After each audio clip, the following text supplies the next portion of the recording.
नमस्कार, वही आर के यादव, वही आपका चैनल एक्सपर्ट नॉलेज आर के वही आपका दिल की गहराई से बहुत बहुत हार्दिक स्वागत। जैसा आपने थंबनेल पढ़ा, बात कर रहे हैं 11th 12th में जिन्होंने एग्रीकल्चर स्ट्रीम लिया है, एग्रीकल्चर सब्जेक्ट लिया है, जिसको हम शॉर्ट में एजी बोलते हैं, वो सब्जेक्ट लिया है। उसके बाद में +2 पास करने के बाद उसके पास क्या क्या ऑप्शन है, किस किस फील्ड में जा सकता है, किस किस क्षेत्र में वो जा सकता है, कहाँ कहाँ तैयारी कर सकता है, हम आज उसकी बात कर रहे हैं। सबसे पहले बात करूं जिन्होंने एग्रीकल्चर लिया है, क्लियर सी बात है, उसका इंटरेस्ट एग्रीकल्चर मतलब खेती, फार्मिंग, एनिमल और थोड़ा बहुत एनिमल जानवर वगैरह, खेती वगैरह इन्हीं में है, लगभग उसका इंटरेस्ट है। तो हम उसी से रिगार्डिंग कंप्लीट बात करेंगे। वीडियो लास्ट तक देखिएगा। वीडियो शुरू करने से पहले आपसे एक रिक्वेस्ट रहेगी, यदि चैनल को अभी तक सब्सक्राइब नहीं किया है तो चैनल को सब्सक्राइब करके मेरा मोटिवेशन बढ़ाइएगा। वीडियो पसंद आया हो तो वीडियो को लाइक करिएगा और जरूरतमंद को शेयर करिएगा। बात करते हैं मुद्दे की। बात करूं सबसे पहले जिन्होंने एग्रीकल्चर सब्जेक्ट चुना है 10th के बाद। अब 10th के बाद कौन सा सब्जेक्ट चुनना चाहिए, ऑलरेडी एक वीडियो आ चुका है, आप जरूर देखिएगा। एक वीडियो 10th के बाद में आपने मैथ लिया है तो उसके बाद क्या क्या ऑप्शन है वो वीडियो आ चुका है, लिंक डिस्क्रिप्शन में डाल दूंगा, सभी का जरूर चेक करिएगा। एक है 10th के बाद में आपने बायोलॉजी सब्जेक्ट लिया है तो 12th के बाद में आपके पास क्या क्या ऑप्शन है, तीनों वीडियो आ चुके हैं, जरूर चेक करिएगा। 10th के बाद में क्या क्या ऑप्शन है वो भी वीडियो है, जरूर चेक करिएगा। उसी की सीरीज में एक नेक्स्ट वीडियो है ये वाला, जैसे आपने थंबनेल पढ़ा कि एग्रीकल्चर के बाद में 12th में आपने एग्रीकल्चर से पास किया, उसके बाद आपके पास क्या क्या ऑप्शन हैं, आप कहाँ क्या क्या कर सकते हैं, उसी के रिलेटेड हम बात कर रहे हैं। जैसे मैं बात करूं सबसे टॉप मोस्ट 12th के बाद में अपनी एग्रीकल्चर से पास कर लिया तो उसके बाद टॉप मोस्ट एक एग्जाम होता है ICAR AIEEA, बोले तो Indian council of agriculture research all India entrance exam for admission. एक संस्था है ICAR, नई दिल्ली में स्थित है, करोल बाग के पास में स्थित है, पटेल नगर मेट्रो स्टेशन के जस्ट बगल में है, देखा हुआ मैंने। ICAR Indian council of agriculture research, कहूं कि इंडिया में सबसे टॉप मोस्ट एग्रीकल्चर की इंस्टीट्यूट है तो कुछ कम नहीं होगा। बहुत बड़े एरिया में फैली हुई है, बहुत सारा रिसर्च होता है, बहुत कुछ होता है, तो जरूर चाहिए। यदि आपका एग्रीकल्चर सब्जेक्ट है तो एक बार इसका विजिट जरूर करिएगा संस्थान का, आपको सब समझ में आ जाएगा क्या है। उसका एक एग्जाम होता है AIEEA all India entrance examination for admission. ये उस ICAR से रिगार्डिंग, उससे संबंध, उससे रिलेटेड जितने भी कॉलेज हैं जो आपको BSc, बहुत सारी ब्रांचें अभी BSc की मतलब एग्रीकल्चर में ही करवाती है वो, उसमें यदि आप उससे रिगार्डिंग ब्रांच में, आप रिगार्डिंग कॉलेज में अभी BSc वगैरह करना चाहते हैं, कोई कोर्स करना चाहते हैं तो वो एग्जाम आपको देना पड़ेगा। सेंटर की यूनिवर्सिटी है, उससे रिगार्डिंग जितने भी कॉलेज है सेंटर की, उसमें आपको BSc वगैरह करना है तो वो उसमें एग्जाम देके ही आप एडमिशन ले सकते हैं। इसके अलावा हर स्टेट भी अपना अपना एग्जाम लेती है। जैसे राजस्थान में राजस्थान जेट होता है, राजस्थान ज्वाइंट एंट्रेंस टेस्ट होता है, जो राजस्थान से संबंध, जैसे उदयपुर है, कोटा है, बाड़मेर है, बीकानेर है, जयपुर है, जोबनेर है, यहाँ जितने भी कॉलेज हैं एग्रीकल्चर के, उसमें आपको BSc वगैरह करना है तो इसका एग्जाम आपको देना पड़ेगा। एक MHE-CET होता है, महाराष्ट्र के लिए होता है, एक CGPAT होता है, छत्तीसगढ़ के लिए होता है, एक UPCATET उत्तर प्रदेश के लिए होता है, BCECE बिहार के लिए होता है, KEM केरला के लिए होता है, MPPAT मध्य प्रदेश के लिए होता है। इस तरह हर स्टेट का अपना अपना एग्जाम होता है, जो कि एग्रीकल्चर रिगार्डिंग जितने भी कॉलेज है वहां आपको बैचलर डिग्री दी जाती है, अलग अलग स्ट्रीम में दी जाती है। जो ICAR बताया था साल में एक बार होता है, कंप्यूटर बेस्ड टेस्ट होता है और नेशनल टेस्टिंग एजेंसी का एग्जाम लेती है। अब सबसे बात करूं, चाहे आप ICAR दीजिए या चाहे जेट, MHCET वगैरह कुछ भी दीजिए, उसका सबसे बड़ा मोटिव सबसे पहले होता है BSc एग्रीकल्चर साइंस। मतलब एग्रीकल्चर साइंस में आपको BSc करना, ये कि 4 साल का कोर्स होता है, एक कंप्रेहेंसिव डिग्री देता है covering various aspect of agriculture, core production से इकोनॉमिक एंड फार्म मटेरियल तक का, मतलब कंप्लीट आपका एक एग्रीकल्चर रिगार्डिंग कंप्लीट डिग्री देता है एग्रीकल्चर साइंस का। मतलब जैसे मैं बात करूं जेनेटिक और प्लांट ब्रीडिंग ये अलग होगा, फॉरेस्ट्री अलग होगा, फूड साइंस एंड न्यूट्रिशन अलग होगा, हॉर्टिकल्चर अलग होगा, लेकिन ये BSc एग्रीकल्चर कंप्लीट डिग्री देता है। और जहां तक कहूं तो मोस्टली का झुकाव इसी तरफ होता है कि ये सबसे पहले मिले तो थोड़ा अच्छा रहता है। एक 4 साल की डिग्री होता है और कंप्लीट जो एग्रीकल्चर है उसका है, कोर प्रोडक्शन का है, मतलब फसल में उत्पादन कितना होगा, और इकोनॉमिक और फार्म मैनेजमेंट का कंप्लीट कोर्स करवाता है। फिर होता है BSc फॉरेस्ट्री, होता है एक 4 साल का कोर्स होता है, ये आपको forest management, conservation and importance of forest के बारे में कंप्लीट चीजें बताता है। 4 साल का कोर्स होता है। अब बताऊंगा क्या क्या काम आता है, ये सब बाद में बताऊंगा आपको। एक होता है BSc in genetic and plant breeding, 3 साल का कोर्स होता है। Genetic implement of plant to enhance yield, disease resistance and other desirable trait. मतलब बात करूं कि जैसे अपना प्लांट ब्रीडिंग होता है जिस खेतों में, जैसे ये पाइनियर ब्रांड है, ये हाइब्रिड ब्रांड है, ये राशि है, ये कौन सा ब्रांड है, ये सब के लिए आप बीएससी जेनेटिक और प्लांट सीडिंग में होना चाहिए, प्लांट ब्रीडिंग में होना चाहिए। वो एक पौधे की, प्लांट की रोगों से लड़ने की जो क्षमता है उसको बढ़ाता है, उसका प्रोडक्शन उत्पादन ज्यादा करता है, और बाकी जितने भी बीमारियां उनसे क्षमता की लड़ने की क्षमता देता है। उसमें यदि आप काम करना चाहते हैं तो आप BSc in genetic and plant breeding में 3 साल का बीएससी होता है। एक होता है BSc in food science and nutrition, 3 साल का कोर्स होता है। ये food production, preservation and nutrition, food quality को इंप्रूव करने का और सेफ्टी के लिए एक कंप्लीट कोर्स होता है, 3 साल का, आप कर सकते हैं।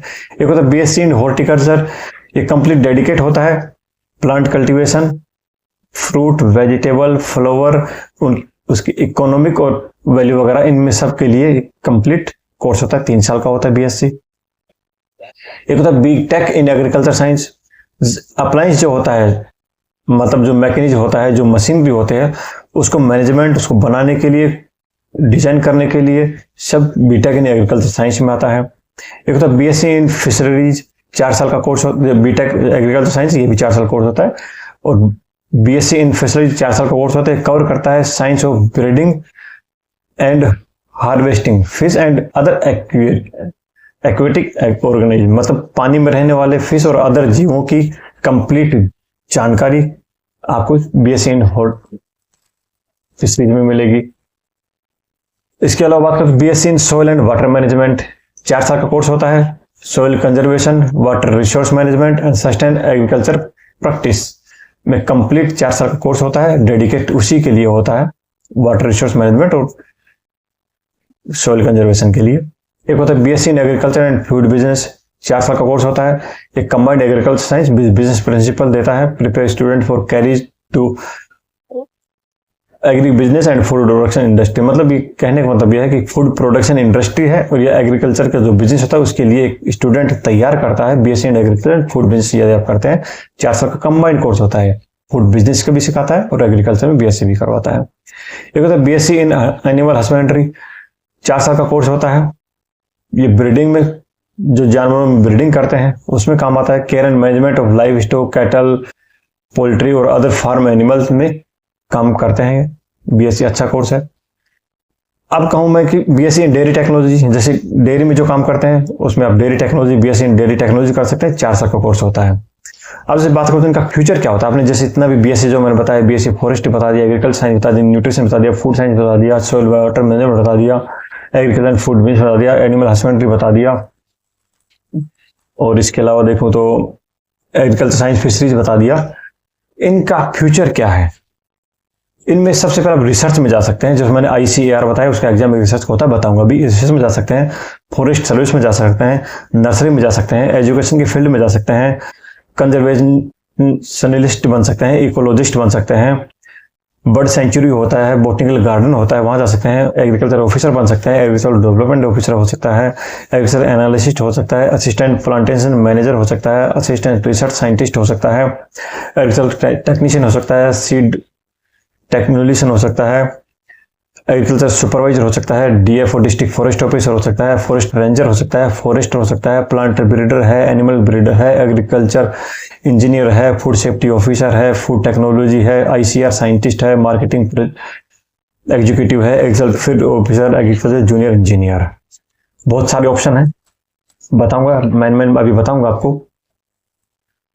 जैसे एक होता है सबसे बोलो तो रेपुटेटेड नौकरी इसमें एग्रीकल्चर के लिए, एग्रीकल्चर साइंटिस्ट का होता है। ICAR में साइंटिस्ट, बहुत बड़ा जो ICAR इंस्टीट्यूट बताया था, Indian counselling of agriculture research, जो नई दिल्ली में है, उसमें एक ASRB का एक एग्जाम होता है, एग्रीकल्चर साइंटिस्ट रिक्रूटमेंट बोर्ड के नाम से। ARS एक सर्विस होती है, एग्रीकल्चर रिसर्च सर्विस, जैसे हम IPS बोलते हैं, इंडियन पुलिस सर्विस, IAS बोलते हैं, इंडियन एडमिशन सर्विस, इस तरह की ARS सर्विस होती है, एग्रीकल्चर रिसर्च सर्विस, जो ASRB एग्जाम लेती है। ICAR में साइंटिस्ट बनने के लिए, जो Indian council of research agriculture research जो सेंटर है नई दिल्ली का, उसमें आपको साइंटिस्ट बनने के लिए एक एग्जाम होता है, ASRB के थ्रू एग्जाम लेती है, उसको बोलते हैं ARS, एग्रीकल्चर रिसर्च सर्विस बोलते हैं। एग्जाम कंडक्ट वाली संस्था है ASRB, agriculture scientist recruitment board.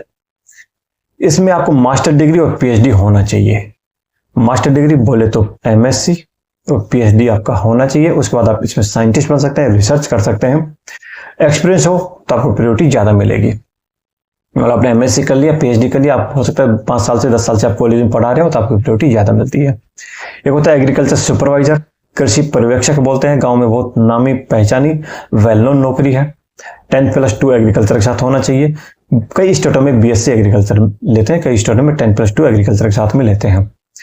एक होता है AFO, एग्रीकल्चर फील्ड ऑफिसर होता है। एज उसमें 20 से 30 साल होनी चाहिए। 4 साल की आपके पास कोई भी डिग्री, जैसे BSc agriculture, BSc horticulture, animal husbandry में, वेटरनरी साइंस में, डाइटिशियन में, फॉरेस्ट्री में, फूड साइंस में, कहीं किसी में भी मतलब आपको 4 साल की BSc डिग्री होनी चाहिए। 2 एग्जाम होता है, एक इंटरव्यू होता है। एक जो बैंकिंग का एग्जाम देती है, the institute of banking personal, जो सिलेक्शन बोर्ड होता है, ये आपका एग्जाम लेता है। पहला ऑनलाइन एग्जाम होता है। पहला एग्जाम आपको इंग्लिश, रीजनिंग, मैथ 50 नंबर की आती है, 150 नंबर आता है, सिर्फ क्वालिफाइंग मार्क्स होता है। जो सेकंड स्टेज होता है, जिसमें 60 मार्क्स आता है, उसमें आपका फील्ड से रिगार्ड जो प्रोफेशन है, मान लो BSc एग्रीकल्चर किया तो एग्रीकल्चर होगा, BSc हॉर्टिकल्चर किया तो हॉर्टिकल्चर रिगार्डिंग आपका 60 क्वेश्चन 60 मार्क्स का होता है। इंटरव्यू 100 नंबर का होता है। इस तरह बहुत अच्छा नौकरी है, लेवल 6 का नौकरी है। एग्रीकल्चर फील्ड ऑफिसर बहुत शानदार नौकरी है। अब बात करता हूँ एग्रीकल्चर जूनियर इंजीनियर, वही लेवल 6 का है, लगभग 60,000 रुपये के आसपास तनख्वाह होती है। एग्रीकल्चर इंजीनियरिंग का पास आउट होना चाहिए और एग्रीकल्चर रिगार्डिंग जितनी भी मशीन होती है, जितना भी मैकेनिज्म होता है, स्ट्रक्चर जितना भी बनता है, उसमें काम करना होता है। इसके अलावा बात करता हूँ फॉरेस्ट रेंजर का, जैसे स्टेट सर्विस पब्लिक कमीशन या यूनियन सर्विस पब्लिक कमीशन के थ्रू आप फॉरेस्ट रेंजर बन सकते हैं। Mostly state service public commission के तहत आता है, कि UPSC के थ्रू जो आता है वो DFO बनता है, बात करूंगा अभी। स्टेट सर्विस पब्लिक कमीशन हर स्टेट अपना अपना लेती है। बहुत से स्टेट 100% सीटें रिजर्व रखते हैं, जो BSc फॉरेस्ट्री वालों के लिए। बहुत से स्टेट हैं जो 75% रिजर्व रखते हैं BSc फॉरेस्ट्री वालों के लिए। कुछ स्टेट जो कुछ भी रिजर्व नहीं रखते हैं फॉरेस्ट रेंजर वालों के लिए। एक नॉर्मली जिसने BSc किया वो आ सकता है, और कोई स्टेट है वो टोटली 100% रिजर्व रखता है। जिन्होंने BSc फॉरेस्ट्री किया वही फॉरेस्ट रेंजर बन सकता है। इसमें रिटर्न होता है और फिजिकल एग्जामिनेशन होता है, आप रेंजर बन सकते हैं। एक फॉरेस्टर का भी होता है ऐसा ही। एक होता है DFO, डिस्ट्रिक्ट फॉरेस्ट ऑफिसर, बहुत वेल नोन नौकरी है, जैसे IPS IAS होता है, इस तरह DFO होता है। ये स्टेट सर्विस पब्लिक कमीशन या यूनियन पब्लिक सर्विस कमीशन लेती है। IFS इंडियन फॉरेस्ट सर्विस के थ्रू एग्जाम होता है, बहुत अच्छा एग्जाम। पूरे डिस्ट्रिक्ट में आप फील्ड ऑफिसर, फॉरेस्ट ऑफिसर आप होते हैं, पूरे डिस्ट्रिक्ट को आप नॉमिनेट करते हैं एक फॉरेस्ट की तरफ से। एक होता है फर्टिलाइजर, आप शॉप खोल सकते हैं, उसके लिए आपको डिग्री होना चाहिए एग्रीकल्चर, केमिस्ट्री, बॉटनी, जूलॉजी वगैरह में। उसमें A2 लाइसेंस आपके पास होना चाहिए। A2 लाइसेंस होता है आपकी फर्टिलाइजर की दुकान आप खोल के आप सेलिंग कर सकते हैं फर्टिलाइजर। इन सभी के अलावा एक कॉमन जो एग्जाम होते हैं जो 12th के बाद में कोई भी आदमी दे सकता है, मैं उसकी बात करता हूँ। सबसे पहला तो STC, आप +2 के बाद में आप ज़्यादा नहीं पढ़ना चाहते, आप STC करिए, आप 5th क्लास तक पढ़ा सकते हैं। एक होता है B.Ed, आप BA कर लिए हैं, BSc कर चुके हैं तो आप B.Ed कर लीजिए, आप 9-10 तक पढ़ा सकते हैं। एक MA के बाद में M.Ed कर सकते हैं, 11-12 पढ़ा सकते हैं। एक मास्टर डिग्री के बाद में मान लो MSc कर लिया आपने, आप PhD कर सकते हैं। उसके बाद नेट का एग्जाम दे सकते हैं, GRF का दे सकते हैं। GRF का दिया, आप जूनियर रिसर्च फेलोशिप, आप रिसर्च के क्षेत्र में जाएंगे। और नेट नेशनल एलिजिबिलिटी टेस्ट आपने क्वालिफाई कर लिया है, तब असिस्टेंट प्रोफेसर बन सकते हैं कॉलेज में। बहुत शानदार नौकरी है, जरूर चेक करिए। इसके अलावा आप यदि नर्सिंग के क्षेत्र में जाते हैं तो आपके लिए एकमात्र ANM है, और नर्सिंग मिडवाइफरी, मतलब सिर्फ सलाह नहीं देता, लेकिन ठीक है, चलो जिसको जाना है ठीक है। एक होता है SSC CGL होता है, service staff service commission, combined graduate level का एक एग्जाम होता है। सेंट्रल गवर्नमेंट के 29 डिपार्टमेंट है, जिसमें कि ये A और B ग्रुप की नौकरी देता है, C ग्रुप की नौकरी भी होती है, लेकिन बहुत शानदार नौकरी है। लेकिन 2400 ग्रेड पे से 4800 ग्रेड तक की नौकरी होती है, मतलब लेवल 4 से लेवल 8 तक की नौकरी होती है, शानदार नौकरी है। उसके अलावा होता है SSC CHSL combined higher secondary level, वही होता है +2 के बाद में SSC लेती है, जो as a clerk, lower division clerk और अपर डिवीजन क्लर्क, जूनियर और सीनियर जो क्लर्क होता है उसकी वैकेंसी लेता है, +2 के बाद होता है। इसमें टाइपिंग भी होती है, वही 29 डिपार्टमेंट होते हैं सेंट्रल गवर्नमेंट के, वही लेते हैं। एक आप यूपीएससी का एग्जाम दे सकते हैं, आईएएस, आईपीएस, आईएफएस आपका सपना है तो आप यूपीएससी का एग्जाम दे सकते हैं। एक आरआरबी, एनटीपीसी, आपको रेलवे में जाना है, रेलवे में टीटी बनना है, गार्ड बनना है, स्टेशन मास्टर बनना है, अप्रेंटिस बनना है, traffic apprentice, commercial apprentice, senior clerk वगैरह बनना है, आप एनटीपीसी का एग्जाम दे सकते हैं। इसमें कहीं में टाइपिंग होती है, किसी में साइको टेस्ट होता है। एलएलबी, आप +2 के बाद आप एलएलबी कर सकते हैं। यदि आपको लगता है कि मुझे जुडिशरी के क्षेत्र में जाना है, हाई कोर्ट में जाना है, सुप्रीम कोर्ट में जाना है, आप एलएलबी का एग्जाम दे सकते हैं। एक होता है SSC, CPO, staff service commission का, सेंट्रल पुलिस ऑर्गेनाइजेशन का सब इंस्पेक्टर का एग्जाम होता है, जिसमें ITP, BSF, CRPF, Assam rifle, SSB वगैरह ये होते हैं। इसमें आपका सब इंस्पेक्टर 2 स्टार जो होता है, एक अंदर 2 स्टार, दूसरे पे 2 स्टार होता है। तो ये आप उसके लिए आप एग्जाम दे सकते हैं। फिजिकल भी होता है, इसमें मैथ और इंग्लिश अनिवार्य है, जो आपको आना ही चाहिए। उसके अलावा बात करता हूँ, पुलिस में आप जा सकते हैं, मिनिस्ट्री में जा सकते हैं, स्टेट पुलिस में जा सकते हैं, कांस्टेबल में जा सकते हैं। इस तरह आपके पास में बहुत ऑप्शन है, लेकिन मेन ऑप्शन आपने बताया आईसीएआर वाला है।